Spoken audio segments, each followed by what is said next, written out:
ఇంతమంది వక్తలు అత్యద్భుతంగా మాట్లాడిన తర్వాత నేను ఏమని మాట్లాడను, ఎక్కడి నుంచి మొదలుపెట్టాను? ఆ మహాతల్లి మహానటి గురించి నాకు తెలిసింది చాలా తక్కువ. దాన్ని ఎట్లా నేను ఆవిష్కరించను అనే ఇందాక నుంచి మీమాంసలో ఉన్నాను. నిజంగా కూడా చాలా కష్టం. కానీ ఆవిడ గురించి మాటలు మాట్లాడే కంటే చేతల్లో ఇలా చూపించుకునే అదృష్టం నాకు లభించినందుకు దీనికి కారణమైనటువంటి ప్రతి ఒక్కరికి శిరస్సు వచ్చే హృదయపూర్వక నమస్కరిస్తున్నాను.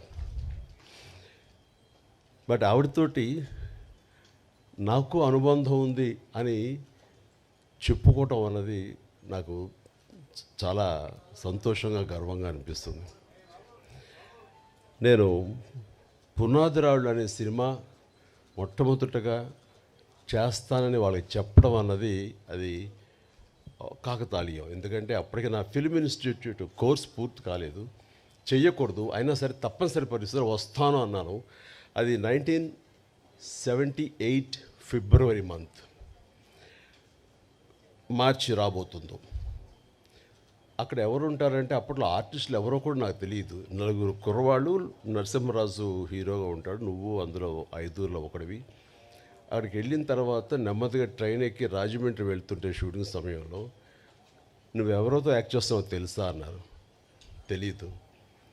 మహానటి సావిత్రి గారు ఉన్నారు, ఆవిడ కాంబినేషన్లో నటిస్తున్నావు అనేసరికి ఒక్కసారి ఒళ్ళు జలధరించింది. వాళ్ళు నాకు ఎందుకు చెప్పలేదో ఏమో నాకు తెలియదు, కానీ ఇది నిజం అన్నట్లుగా అవాక్య వింటే ఎస్. ఆవిడ రాజమండ్రి పంచవటి హోటల్ ఉండేది అప్పట్లో. ఆ పంచవటి హోటల్లో రూమ్లో సేద తీరుతున్నారు, రండి పరిచయం చేస్తామని నన్ను తీసుకువెళ్ళారు. ఆవిడని చూడగానే అసలు అవాక్కైపోయాను, నోట మాట రావట్లేదు. ఈవిడైనా ఎన్నాళ్ళు తెర మీద నేను మా నాన్నగారు అభిమానించేవాళ్ళం. ఆవిడ్ని ఎంతగానో అలా చూసేవాడిని, ఏమీ మాట్లాడలేదు. నీ పేరేంటి బాబు అని అంటే అది అన్నాను. ఎందుకంటే ప్రసాద్ నుంచి చిరంజీవిగా మారిన 1వ రోజో 2వ రోజు అది రాజమండ్రికి బయలుదేరడానికి దారిలో అనుకున్నాను ఆ పేరు ఇక మీద చెప్పాలని. చిరంజీవి అన్నాను. శుభం అని అన్నారు. రేపో ఎప్పుడో మనంతా కలిసి నటిస్తామని చెప్పారు.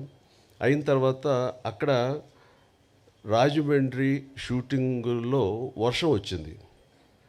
ఫిబ్రవరి మార్చిల్లో వర్షం ఏంటని మీరు అనుకోవచ్చు, అవి మ్యాంగో షవర్స్ అంటారు, మొన్న కూడా వచ్చింది అట్లా. అలాంటి అకాల వర్షం వచ్చింది.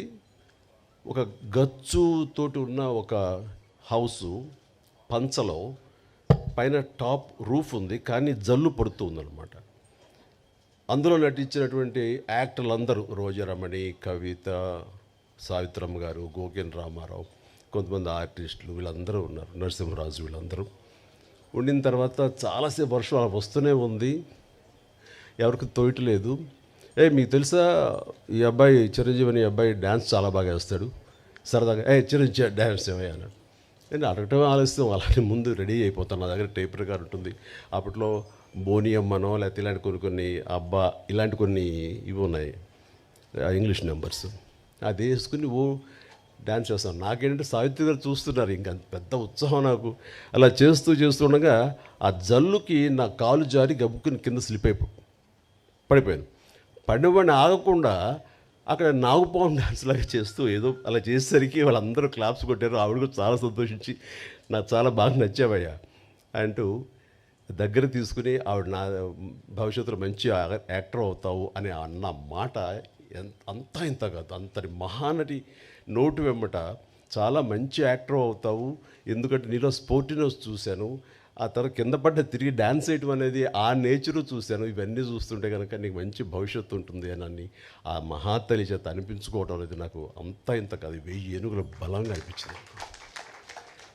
ఆ తర్వాత మళ్ళీ ఆవిడతోటి మరొక సినిమా చేసే అవకాశం కలిగింది. అది చాలా రోజుల తర్వాత, అంటే 80లో అనుకుంటా, అది 1980లో. అది ప్రేమ తరంగాలు అని చెప్పేసి, అందులో నేను, కృష్ణరాజు గారు, సుజాత గారు, జయసుధ గారు మేమంతా ఉన్నాము. ఆవిడ నా తల్లి పాత్ర. ఆ తల్లితోటి మళ్ళీ ఆవిడ బిడ్డగా యాక్ట్ చేసి నటించే అవకాశం నాకు కలిగింది. ఇట్లాగా ఆ తర్వాత మళ్ళీ నేను ఆవిడ చూసే అవకాశం కానీ ఆవిడతోటి నటించే అవకాశం కలగలేదు. ఆ తర్వాత మరి కాలం చెందారు. కానీ ఆవిడ సినిమాలు ఎప్పుడు చూస్తుంటాను, పాత పాటలు ఎప్పుడు ఇంట్లో పెట్టుకుంటుంటాను. ఏదైనా పాత పాట చూడాలంటే కనుక నాకు సావిత్రమ్మ గారు యాక్ట్ చేసినవి, ఆవిడ పాడినవి ఆ పాటలే చూస్తుంటాను. ఎంత సునిశ్చితమైనటువంటి ఎక్స్ప్రెషన్స్, ఎంత హావభావాలు, కేవలం కళ్ళతో మాత్రమే ఆవిడ చూపించేటువంటి గొప్ప నటి. ఇందాక మనం గత వక్తలు అన్నట్లుగా ప్రపంచంలో మరి ఏ నటి లేరండి.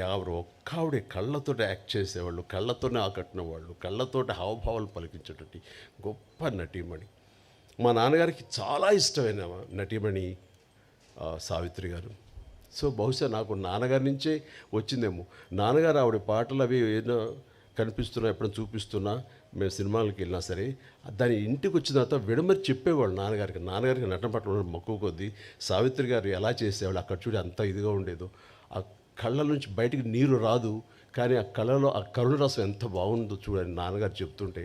ఆ రకంగా నాన్నగారి నుంచి నాకు ఆవిడ మీద అభిమానం కానీ, వారి నటనను అలా చూడటం కానీ, దాన్ని ఆకలింపు చేసుకోవటం కానీ, ఆ రకంగా ఆవిడ మీద అభిమానం పెరగడానికి బహుశా అదే కారణం. అందుకని నేను అంతమించి ఆ మహానటిని ఎనలైజ్ చేసి ఆ మహానటి గురించి నేను చెప్పేంత అర్హత నాకు నిజంగా లేదు నాకు. బట్ ఆవిడ అనుక్షణం ఆవిడని ఎప్పుడు మనసులో ఆరాధిస్తుంటాను. నాకు ఒక మంచి ఫోటోగ్రాఫ్ మన కిషోర్ ఇచ్చాడు, సంజయ్ కిషోర్. అది ఎప్పుడు నా బెడ్రూమ్లో నేను పెట్టుకుంటూ ఉంటాను, అంతగా ఇష్టపడతాను.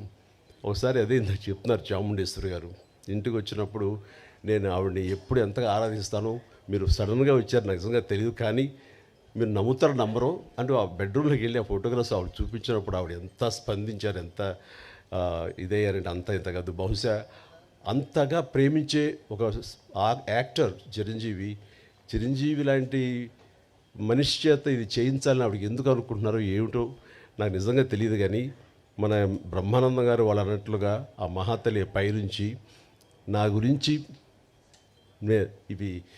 ఈ పుస్తక ఆవిష్కరణ కానీ నా గురించి మరింత యంగర్ జనరేషన్స్కి తెలిసే విధంగా ఆ అవకాశం మళ్ళీ చిరంజీవి ద్వారానే బయట ప్రపంచానికి మళ్ళీ అందరికీ తెలిసేలాగా నేను ఎప్పుడూ చిరంజీవిగానే ఉంటాను. ఆయన మాటలు చాలా బాగా చెప్పారు. నేను చనిపోలేదు, నేను బ్రతికే ఉన్నాను అన్నది చెప్పుకునే ఇది నా ద్వారా లభించినందుకు, నేను దానికి ఒక వారధిగా ఉన్నందుకు నేను చాలా నా జన్మ సార్థకమైందని భావిస్తున్నాను. అలాంటి అవకాశం నాకు ఇచ్చినటువంటి విజయ చాముండేశ్వరి గారికి, గోవిందరావు గారికి నా హృదయపూర్వక ధన్యవాదాలు తెలియజేస్తున్నాను. వారి ఇంటికి వచ్చినప్పుడు చాలా చిన్నగా చేసేద్దామండి, ఎందుకంటే అమ్మకి ప్రకృతి చాలా ఇష్టం. మీ ఇంట్లో ఎటు చూసి సరే పూల మొక్కలతో చాలా అందంగా ఉంది, ఇలాంటి చోట చేస్తే బాగుంటుంది, మీలాంటి మనసున్న మనుషులు చేస్తే సరిపోతుంది అనుకున్నప్పుడు అంతటి గొప్ప నటీమణిని, అంతటి వ్యక్తిని ఒక చిన్న చోట చిన్నగా చేయటానికి నాకు అసలు మనస్కరించలేదు. అందుకని కొంచెం టైం తీసుకున్నా సరే ఇంతమందికి ఆవిడ గురించి చెప్పేలాగా అలాంటి ఆయా వక్తలు నేను ఇన్వైట్ చేసి వారి ద్వారా ఆవిడ గొప్ప ఔన్నత్యాన్ని తెలిసేలాగా నా వంతు ప్రయత్నం చేశాను. అందుకని ఇందులో నేను ఆవిడ గురించి ఏమని చెప్పగలను నేను చెప్పలేను. బట్ ఆవిడ గురించి ప్రేమ నాకు ఒక తల్లి లాంటి ఆవిడ మీద నా ప్రేమ మనసులోనే పదిలంగా దాచుకుంటూ, ఆ మహాతల్లి నాకు తన కూతురైన చాముండేశ్వరి, నా సోదరైన చాముండేశ్వరి ద్వారా నాకు ఈ అవకాశం ఇచ్చిందని భావిస్తూ, ఇది నా జీవితానికి దక్కినటువంటి గొప్ప అమూల్యమైన అవకాశంగా నేను భావిస్తున్నాను. అందుకనే ఒక్కోసారి మాటలు కొరవడిపోతాయి. ఈసారి నిజంగానే నేను మాట్లాడేటప్పుడు మాటలు వెతుక్కుంటున్నాను.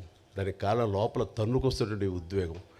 అలాంటి భావోద్వేగాల మధ్య ఉన్న నాకు ఆ మహాతల్లికి మీ అందరి సమక్షంలో నేను మనస్ఫూర్తిగా నా నివాళులు అర్పించుకుంటూ, ఆ మహాతల్లికి ఇంతకంటే ఇంకేమి చేయగలం అంటూ నేను తెలియజేస్తూ, ఇంత ఓపికగా మీరందరూ ఉన్నారు, ఇంత చక్కగా మీరందరూ వీక్షించారు, అందరికీ నా హృదయపూర్వక ధన్యవాదాలు తెలియజేస్తూ, నాకు ఈ అవకాశం ఇచ్చినందుకు ప్రతి ఒక్కరికి నా హృదయపూర్వక ధన్యవాదాలు. అలాగే పేరు పేరున ఇక్కడ ఇచ్చేసినటువంటి వీళ్ళందరూ కూడా ఒక ఫోన్ కాల్ చేసి రండి అనగానే పెద్ద ఎత్తున వచ్చారు, ఎక్కువ సమయం వెచ్చించారు, చాలా అద్భుతంగా మాట్లాడారు.